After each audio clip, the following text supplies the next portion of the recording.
Hello, my name is Yvonne. I'm calling from JK Lifestyle and Travel. Today we're talking to Teresa LaRue, and I wanted to talk to her about her book. She wrote a book called My Rock, My Hard Place. How you doing today? Hi, I'm doing well. Thank you so much for having me on. I'm looking forward to our chat. Thank you. I'm glad that you decided to come on because, like I say, you certainly didn't have to. So I appreciate you coming. Oh, no, I had to. Domestic violence awareness is, we get 30 days or 31 days in October. That's it. And then people move on to the next one. And my goal is 365. It's getting worse and worse and worse as the economy does all kinds of crazy things. Domestic violence just gets worse. And so it's my job to speak whenever I can. So thank you. So what you're saying is that because things right now are so stressful in society, I guess, with what's going on, the climate, the environment, the loss of income, all those things are. I personally don't think that a lot of this country or the world has recovered from COVID. And COVID domestic violence statistics just went through the roof because people were enclosed, they were forced to be together, and domestic violence statistics just went crazy.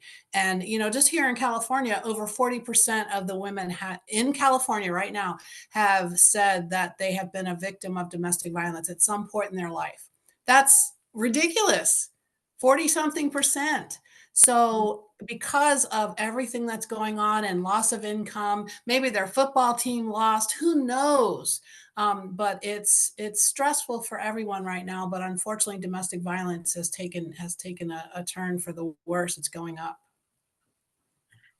You know what? I think that when I'm talking about women, and I'm sure there are cases where men are being abused too, Mhm. it goes both ways.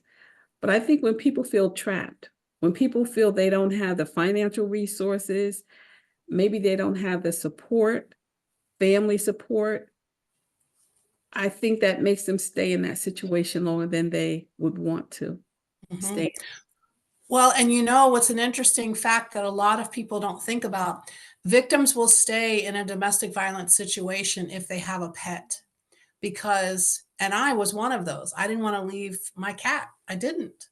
I Mhm. couldn't go into a shelter with one. So that's why my LLC and my 501c3, we've actually partnered with Praline's Backyard Foundation, so we can board and or foster anywhere across the country to get you out of that situation. Oh, they won't let you take a pet to a shelter? We're working on it. There's a lot of shelters now that will allow you to do that. And Mhm. also, boarding shelters, we've reached out across the country. So, in every state, we have a boarding shelter that will actually take your animal free of charge until you can get out safe and together. And I mean, that's your support animal, even if it's not, official. That's your support animal. You've talked to them and they've seen everything that you've gone through, and then all of a sudden you have to choose and give that up. No, taking that off your plate so that you don't have to worry about it any longer is paramount to your healing and getting away and starting your life over, just creating that life that you would want so that both you and your pet can get out safe and together. What made the shelters start taking pets is when they realized that a lot of women were staying in abusive relationships because of their pets. It's a lot of people across the country started becoming very loud and saying this has to happen, this has to change. Red Rover is one, I Heart Dogs is another. Also, Purina, believe it or not, they have the Purple Leash strategic initiative, which is wonderful. So they're working with and partnering with shelters, only not only domestic violence shelters and women's shelters, but also animal shelters, so that there can be designated spots so that at any moment I can get a phone call and I can reach out to someone in Atlanta.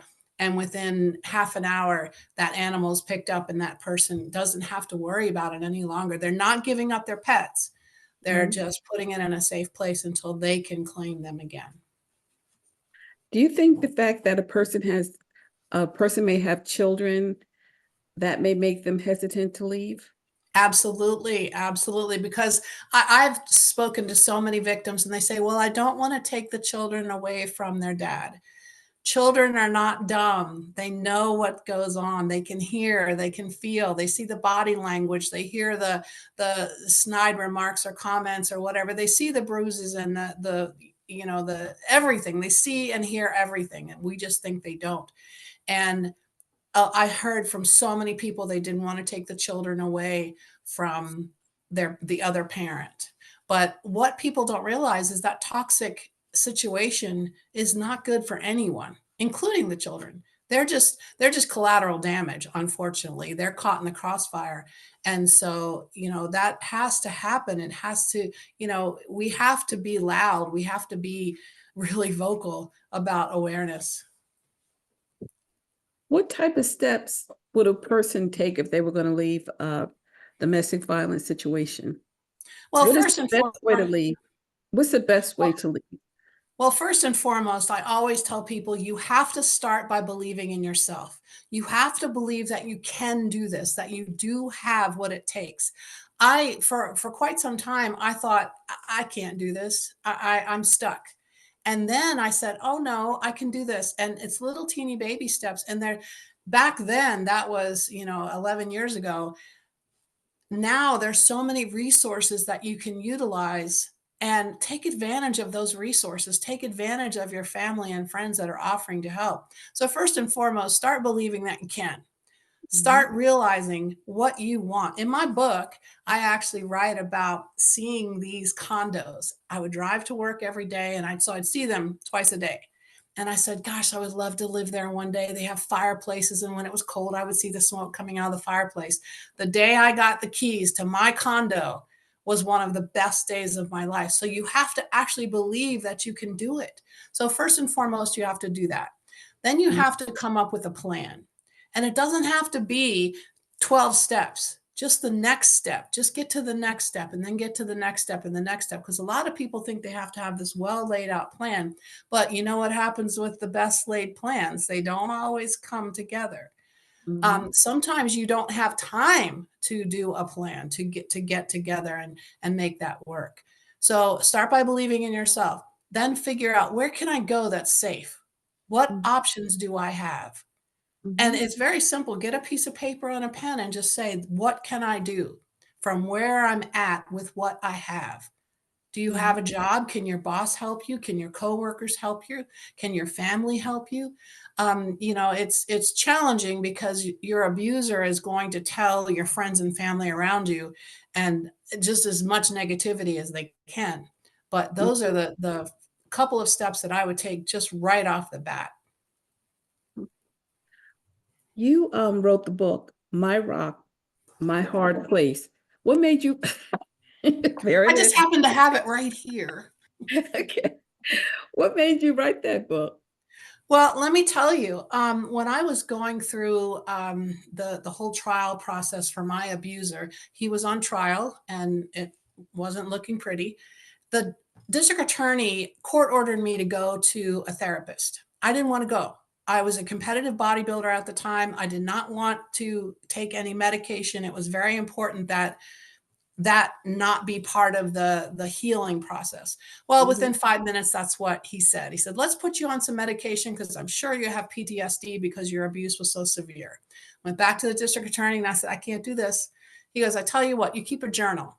Well, that journal became this book. So this is my journey through domestic violence, and actually the steps that I took. At the end of each chapter, I actually ask, do you see yourself or someone you love in these situations? What would you have done? How would you have handled it differently? And book 2 and 3 are actually coming out this year. So book 2 is where I am now. And Mhm. if you ever see pictures of me, you'll always see that I have on purple Converse. And that's because purple is the color of domestic violence. And I want people to always remember. So the second book is The Girl in the Purple Converse. What's she up to now? And the Mhm. third book is Lunch with Myself. And I've interviewed over 500 victims and survivors. And I've asked the question, if you could go back to your victim self, what would you say? What would you tell that person? Mhm. And it's interesting how it runs the gamut from being very, very sweet and kind to being very, very, Excuse me, my allergy. I'm oh, so no sorry. worries. No I'm so worries. sorry. Yeah. Okay, so go ahead. Mhm. No, just it's interesting how, like I would go back and say, "What is wrong with you? You're better than this. Come on, drag yourself out of this, believe in yourself, and let's move on." And so that's what the last book is about, Lunch with Myself. So those two will be out this year as well.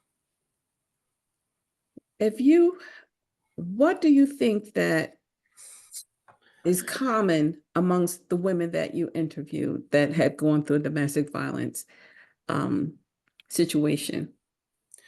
One of the commonalities that I found and was a part of, my confidence level tanked because my abuser had just eaten away at all parts of me, my emotions, my mental, my social, every part of me. So it was challenging for me to try to come up. Now remember, I was a competitive bodybuilder. I got on stage in this little teeny thing, piece of fabric. So my confidence level when I met him was out the roof.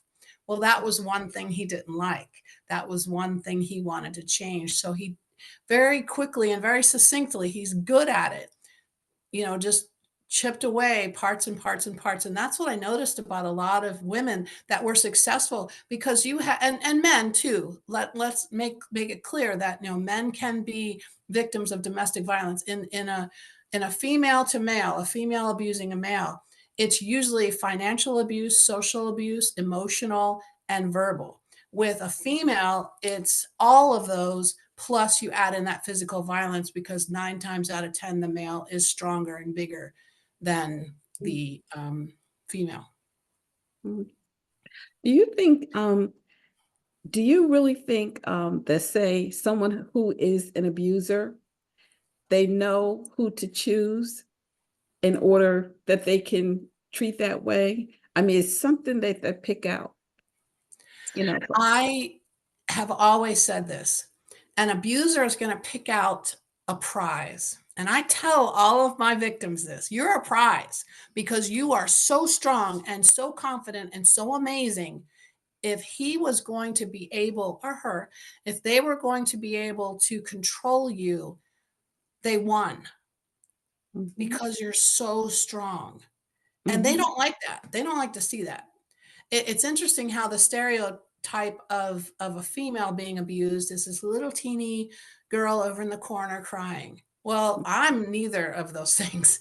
mhm, And so it's interesting how they do pick and it's all demographics. It's every nationality, it's every career choice, it's every educational background. I actually had somebody because I have a bachelor's degree.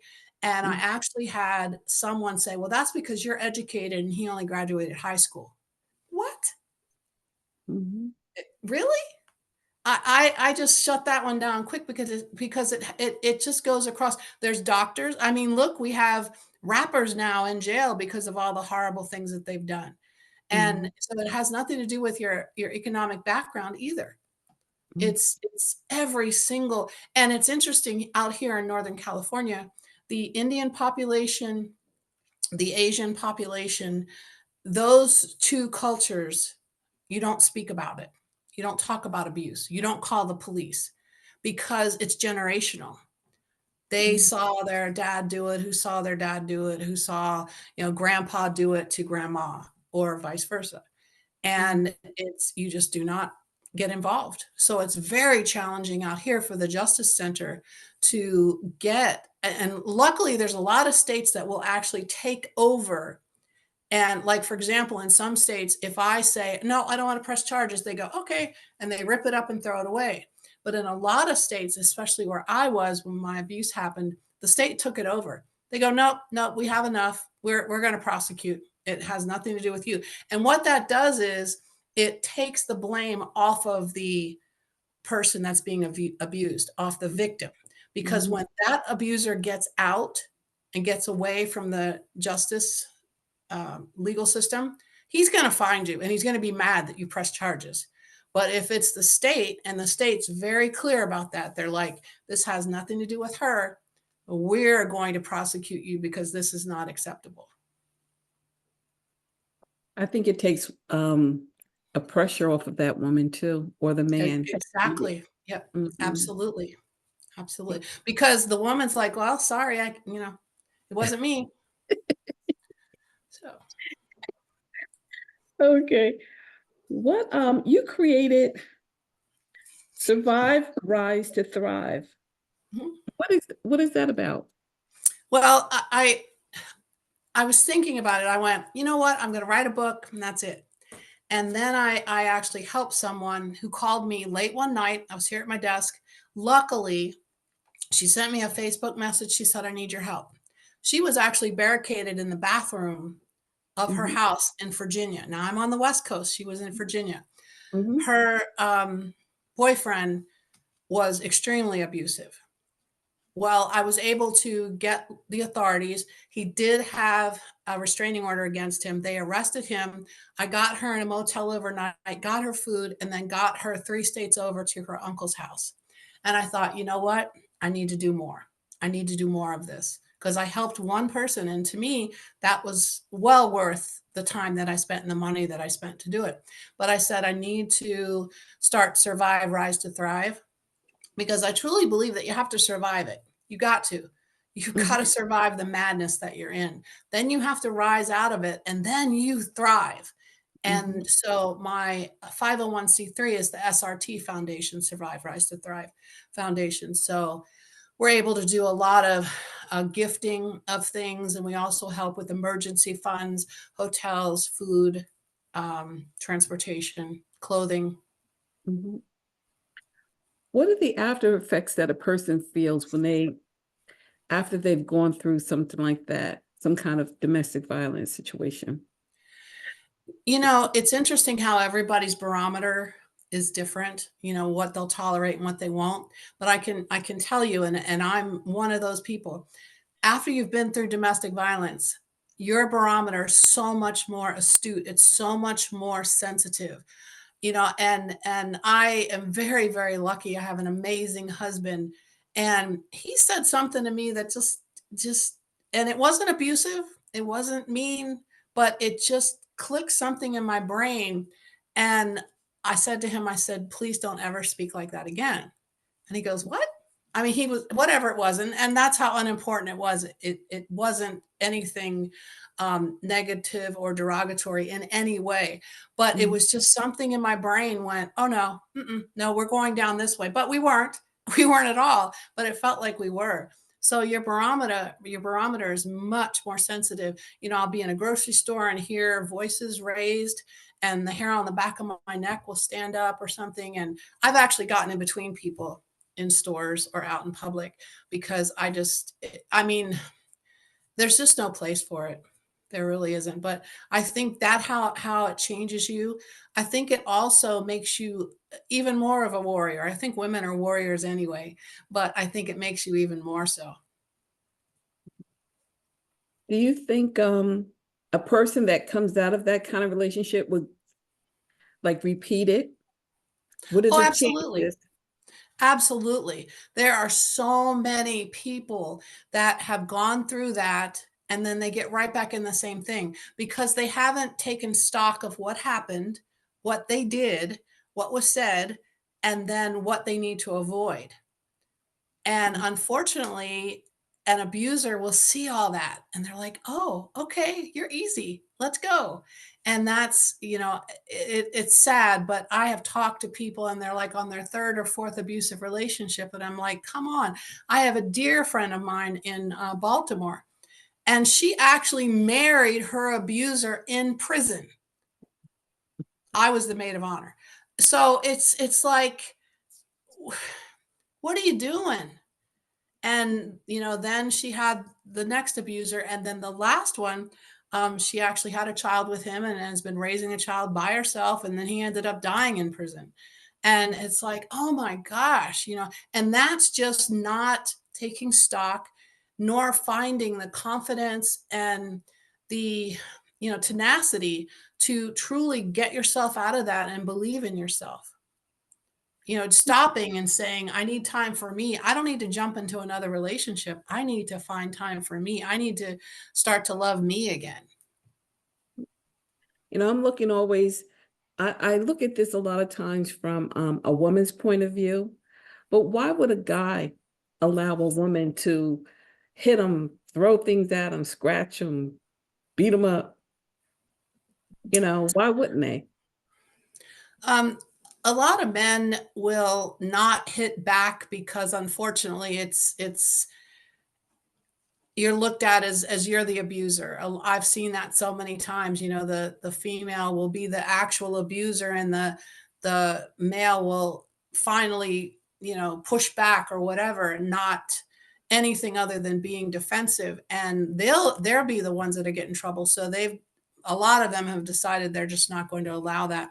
But quite honestly, that verbal abuse and mental abuse and emotional abuse that females usually project onto males, even more devastating. I used to always say, he can hit me all he wants, he can break bones all he wants.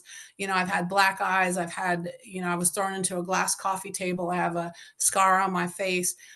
He could do that all day because I would heal. But it was the breaking my heart and my mind that took a long time to heal, a long time. Mhm. How are you doing now? I'm doing great. I'm doing really great. I did give myself quite a few years of just working on me and finding me and getting that confidence level back and believing in me. You have to believe that you're better than that, and you have to know your worth. If you want to be treated like you have Christian Louboutins and you're wearing flip-flops, what do you think? Come on. You know, Uh-huh. so I when my abuser got done with me, I mean, I belonged in a Tiffany's box. I knew my worth when I met him. I belonged in that cute little turquoise box with the white ribbon. But when he Hmm. got through with me, I was on the clearance rack at the Dollar Tree. Seriously. And there is such a thing. And what we don't do is we don't realize our worth. Hmm. We just say, oh, he beat me so much and I probably deserved it. No, you don't deserve it. You don't deserve that. You deserve, everybody is born with an inalienable right of being loved, of being cared for, of growing and learning and blossoming. And to have someone do that to you, that's wrong. But a lot of women and men will say, oh, I deserved it because I didn't clean. This is what I used to say, girl, let me tell you. I didn't clean enough. I wasn't pretty enough. I didn't wear the right shirt that he liked, or I didn't make him the right food, or many times dinner would end up against the wall because he was mad. Broken plates everywhere. Hmm. I didn't deserve that, No, you didn't. but You I'm didn't. doing great. I met my husband and we've been together 14 years. So, So you came out the other side. You went through it, you came out the other side, and you're doing good. mhm. And I'm so happy to hear it. And Thanks. your book, pull that book up again. Where can I get it? On Amazon? It will be on Amazon within the next 30-ish days, but right now you can just go on myrockmyhardplace.com and you can find it there. Hmm. Also, it's going to be on Kindle as well as audio. I'm actually going to be reading it. I don't want anybody else to read my words, so I'm going to be reading it, and so it'll be on Audible as well. Hmm. Well, today we were joined by Teresa LaRue. I'm glad you came on. I think it's a powerful message. I think so many people need to hear it. I'm glad you wrote the book. And thank you for joining me today. You know what? It was honestly my pleasure to join you. It takes a village. We all have to join together to stop this.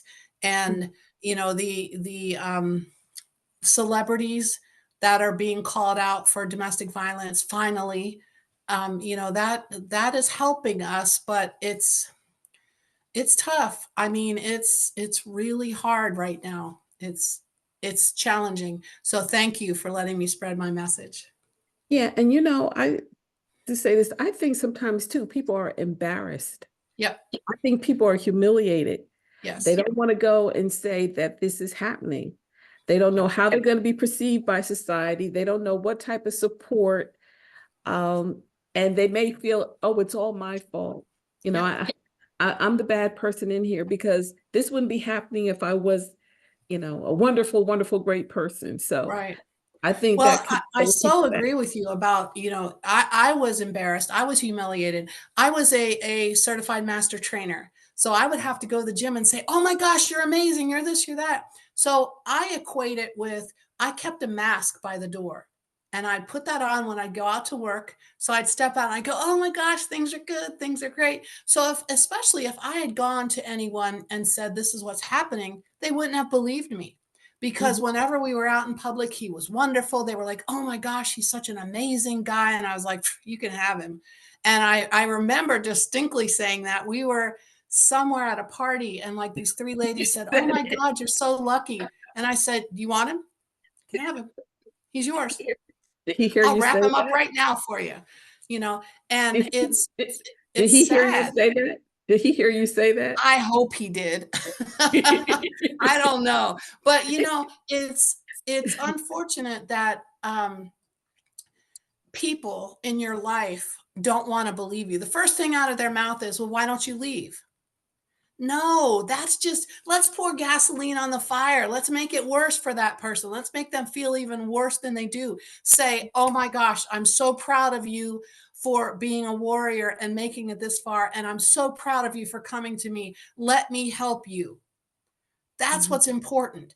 I equate a lot of the people in my life that came to help me in my book, they were called angels, and mhm, they're in your life. mhm. Just if you have any inkling that somebody's going through domestic violence, ask them. Don't say you can leave, it's easy, you got this. No, he threatened me and my family. I almost died. I was thrown into a wall and I miscarried my child.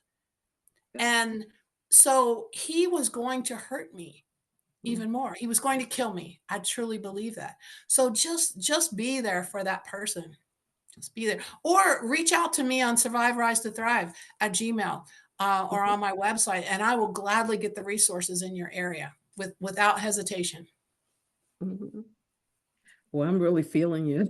Like, tell me more, tell me more. I would love, I can continue this conversation all day because it's such an important, it's such a horrible, it's just, and as I said, there's so many cultures that it's accepted because it's generational. Mhm, And I actually have a woman, her whole family is here. They came from India right before her 30-year-old son was born. The son and the father both beat her horribly. And she said, you need to speak to my son. No, you need to call the police. We need to call 911 is what we need to be doing here. I mean, mhm, she ended up having to go to the hospital 2 weeks ago. And I told her, I said, one more time, you're going to contact me and we're going to have to get the police involved. No, because he's my son. oh my God, He's that's even he's an worse. abuser first. That's even worse. Yep. He gave up the right to be called your son when he laid a hand on you. That's the Mm, way I look at it. Yep. mhm. Well, that's it for today. Thank you, Teresa. Thank you for coming on. And we will talk again. We will talk again Absolutely. because when you get your other book, please come on and talk about it. I absolutely will. I absolutely will. Okay. Thank you so much. It was definitely a pleasure. Thank you. And thank you all for joining us today. Goodbye.